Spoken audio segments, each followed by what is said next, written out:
ನನ್ನ ಲೈಫ್ನ unexpected celebration ಇದು. ಈ ಸೆಲೆಬ್ರೇಷನ್ನ ಹೇಳ್ಕೊಳ್ಳೋದಕ್ಕೆ ನಾನಂತೂ ತುಂಬಾ ಖುಷಿಯಾಗಿದ್ದೀನಿ. ನಿಮಗೂ ಇಂಟ್ರೆಸ್ಟ್ ಇದೆ ಅಂತ ಅಂದರೆ welcome back to my YouTube channel, ನನ್ನ ಈ ಸೆಲೆಬ್ರೇಷನ್ ಸ್ಟೋರಿ ಕೇಳೋದಕ್ಕೆ.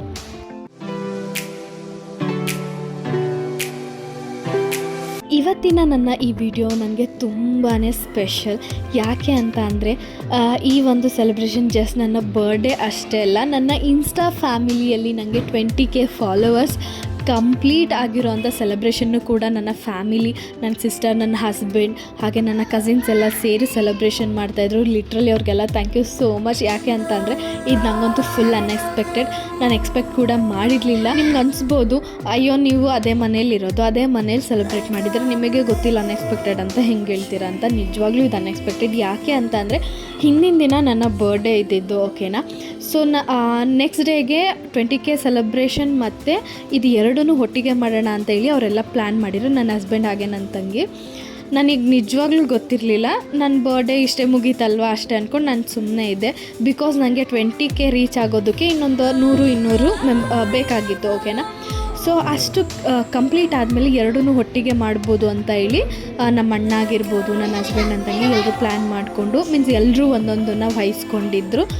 ಕೇಕ್ ಒಬ್ಬರಿಗೆ, ಡೆಕೋರೇಷನ್ ಒಬ್ಬರು, ಈ ಥರ ಎಲ್ಲ ಮಾಡ್ಕೊಂಡಿದ್ರು. ಅದಾದಮೇಲೆ ನನ್ನ ಕಸಿನ್ಸು ಎಲ್ಲ ಬಂದಿದ್ರು, ಅವರು ಕೂಡ ಎಲ್ಲರೂ ಹೆಲ್ಪ್ ಮಾಡಿದ್ರು, ನಮ್ಮ ಅಕ್ಕರಾಗಿರ್ಬೋದು ಪ್ರತಿಯೊಬ್ಬರೂ.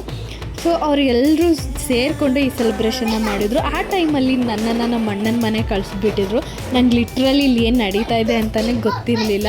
ಬಂದಾಗ ಎಷ್ಟು ಸರ್ಪ್ರೈಸ್ ಅಂತ ಅನ್ನಿಸ್ತು ಅಂತ ಅಂದರೆ ನಿಜವಾಗ್ಲೂ ತುಂಬಾ ಖುಷಿ ಆಯಿತು. ಇಷ್ಟು ವರ್ಷದಲ್ಲಿ ಈ ಥರ ಒಂದು ಸೆಲೆಬ್ರೇಷನ್ ಯಾವತ್ತೂ ಆಗಿರಲಿಲ್ಲ ನನಗೆ.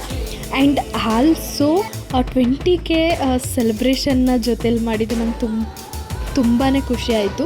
ಯಾಕೆ ಅಂತ ಅಂದರೆ ಕಂಟೆಂಟ್ ಕ್ರಿಯೇಟ್ ಮಾಡೋದಾಗಲಿ ಅಥವಾ ಇನ್ಸ್ಟಾಗ್ರಾಮಲ್ಲಾಗಲಿ ಯೂಟ್ಯೂಬಲ್ಲಾಗಲಿ ಎಲ್ಲೇ ಆದ್ರೂ ಒಂದು ಫಾಲೋವರ್ಸ್ನ ತೊಗೊಳ್ಳೋದು ಕೂಡ ತುಂಬಾ ಕಷ್ಟ. ಸೊ 20K ಫಾಲೋವರ್ಸ್ ಸಂಪಾದನೆ ಮಾಡಿದ್ದೀನಿ. ಅದನ್ನು ಇವ್ರು ಸೆಲೆಬ್ರೇಟ್ ಮಾಡಿದ್ದು ನಿಜವಾಗ್ಲೂ ಒಂದು ದೊಡ್ಡ ಮೋಟಿವೇಟ್ ಅಂತಲೇ ಹೇಳ್ಬೋದು.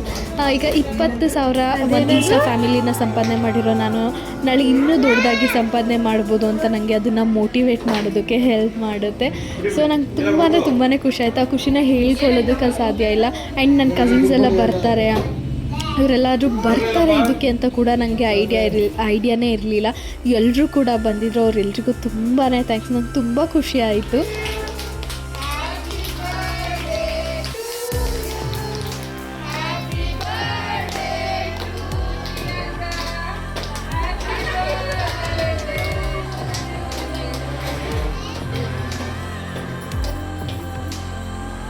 ಬರೀ ನನಗೆ ಖುಷಿ ಅಂತ ಅಲ್ಲ, ಅಲ್ಲಿ ಬಂದಿದ್ದವ್ರಿಗೆ ಎಲ್ರಿಗೂ ತುಂಬಾ ಖುಷಿ ಆಯಿತು. ಎಲ್ಲರೂ ಕೂಡ ಲೈಕ್ ಆ 20,000 ಜನ ನನ್ನ ಫಾಲೋವರ್ಸ್ ಆಗಿದ್ರು ಅವ್ರು ಎಲ್ಲರೂ ಅದನ್ನು ಸೆಲೆಬ್ರೇಟ್ ಮಾಡ್ತಾರೆ ಅಂತಂದರೆ ಅವರಿಗೂ ಎಷ್ಟು ಖುಷಿ ಇರ್ಬೋದು ಅದರಲ್ಲಿ ಅಲ್ವಾ.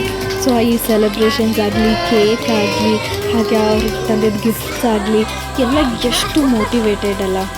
ಲೈಕ್ ಫ್ಯಾಮಿಲಿ ಅಂತ ಅಂದರೆ ಇದೆ ಅಂತ ನಂಗೆ ಅನ್ನಿಸ್ತು. ನಿಜವಾಗ್ಲಿಗೂ ತುಂಬ ಖುಷಿ ಆಯಿತು. ಮನೆಯಲ್ಲಿ ಅಡುಗೆ ಮಾಡಿದ್ರೆ ನನಗೆ ಗೊತ್ತಾಗುತ್ತೆ ಇವ್ರ ಪ್ಲ್ಯಾನ್ ಬಗ್ಗೆ, ಅವ್ರ ಐಡಿಯಾ ಬಗ್ಗೆ ಎಲ್ಲ. ಬಿಕಾಸ್ ತುಂಬ ಜನಕ್ಕೆ ಅಡುಗೆ ಮಾಡಿದ್ರೆ ಯಾಕೆ ಇಷ್ಟೊಂದಲ್ಲ ಅಂತ ಕೇಳ್ತೀವಲ್ವ. ಸೊ ಹಾಗಾಗಿ ಊಟಕ್ಕೆ ಕೇಟ್ರಿಂಗಿಗೆ ಹೇಳಿದರು ನನ್ನ ಹಸ್ಬೆಂಡು. ಪ್ರತಿಯೊಬ್ಬರಿಗೂ ಊಟ ಆ ಕೇಟ್ರಿಂಗಿಂದನೇ ತರಿಸಿದ್ರು. ಊಟ ಕೂಡ ತುಂಬಾ ಟೇಸ್ಟಿಯಾಗಿತ್ತು. ಎಲ್ಲರೂ ಇಷ್ಟಪಟ್ಟು ಊಟ ಮಾಡಿದ್ರು. ಅದು ಕೂಡ ಪ್ರತಿಯೊಬ್ಬರು ಪ್ರತಿ ವರ್ಷ ಅವ್ರ ಬರ್ಡೇಗಳು ಹೀಗೆ ಇರಬೇಕಂತಲೇ ಎಕ್ಸ್ಪೆಕ್ಟ್ ಮಾಡೋದು. ಯಾವುದೇ ರೀತಿ ಬೇಜಾರಿಲ್ಲದೆ ಎಲ್ಲ ಪರ್ಫೆಕ್ಟಾಗಿ ಪ್ರತಿಯೊಂದು ಅವರಿಗೆ ಫೇವರ್ ಆಗಿ ಖುಷಿಯಾಗಿಯೇ ಇರಬೇಕು ಅಂತಲೇ ಎಕ್ಸ್ಪೆಕ್ಟ್ ಮಾಡೋದು. ಬರೀ ಅವ್ರ ಬರ್ಡೇ ಅಂತ ಅವರು ಖುಷಿಯಾಗಿರೋದಲ್ಲ, ಇಡೀ ಫ್ಯಾಮಿಲಿ ಖುಷಿಯಾಗಿರಬೇಕು ಅಂತ ಎಕ್ಸ್ಪೆಕ್ಟ್ ಮಾಡ್ತಿರ್ತೀವಿ.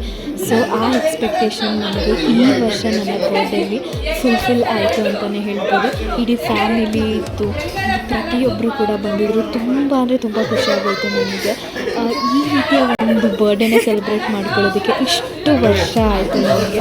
ಸೊ ಇಷ್ಟು ವರ್ಷ ಆದಮೇಲೆ ಇಷ್ಟು ದೊಡ್ಡದಾಗಿ ಬರ್ಡೇ ಸೆಲೆಬ್ರೇಟ್ ಮಾಡ್ಕೊಂಡಿದ್ದಕ್ಕೆ ಸಾರ್ಥಕ ಅಂತಲೇ ಹೇಳ್ಬೋದು. ಬಿಕಾಸ್ ಅಷ್ಟು ಪರ್ಫೆಕ್ಟ್ ಆಗಿತ್ತು. ಆ್ಯಂಡ್ ನಾನು ಎಕ್ಸ್ಪೆಕ್ಟ್ ಮಾಡಿದ್ದಕ್ಕಿಂತ ತುಂಬಾ ಚೆನ್ನಾಗಿತ್ತು ಈ ಒಂದು ಬರ್ಡೇ. ಹೋಪ್ಫುಲಿ ನಿಮಗೂ ಈ ವಿಡಿಯೋ ಇಷ್ಟ ಆಗಿರುತ್ತೆ ಅಂತ ಅಂದ್ಕೊಳ್ತೀನಿ. ಇಷ್ಟ ಆಗಿದ್ದರೆ ನನ್ನ ವಿಡಿಯೋನ ಲೈಕ್ ಮಾಡಿ, ಶೇರ್ ಮಾಡಿ, ಸಬ್ಸ್ಕ್ರೈಬ್ ಮಾಡೋದನ್ನು ಮರಿಬೇಡಿ ಅಂತ ಹೇಳ್ತಾ ನೆಕ್ಸ್ಟ್ ವಿಡಿಯೋದಲ್ಲಿ ಸಿಗೋವರೆಗೂ ಟಾಟಾ, ಬಾಯ್ ಬಾಯ್.